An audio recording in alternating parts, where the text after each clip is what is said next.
Celebrity couples na sina Liza Soberano at Enrique Hill kumpirmado nagkabalikan na. Maraming taga-hanga at taga-suporta nina Liza Soberano at Enrique Hill ang kinilig dahil mukhang maayos na muli ang kanilang relasyon, at tila nagkaayos na din sila matapos ang kinaharap nilang kontrobersyal sa kanilang hiwalayan noon. Sa naging post nga ni Liza sa kanyang Instagram account ay kapansin-pansin ang pag-iiwan raw ni Enrique ng mensahe na may kalakip na heart emoji na siya namang naging dahilan upang kiligin ang mga netizens.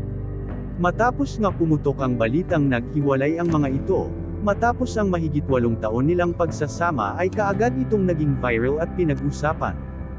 Kahit saan man sulok ng social media ay naglabasan ang iba't ibang spekulasyon patungkol sa maaring dahilan kung bakit nga ba naghiwalay ang mga ito.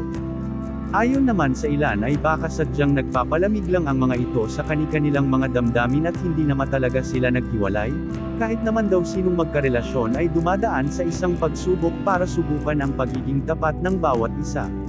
Naging masaya naman ang marami dahil matapos ang ilang taon na pananahimik ay muling nabuhayan ang mga solid supporters ng Lizken, matapos mabalitaan nagkabalikan na, sana raw ay sila na talaga hanggang sa huli.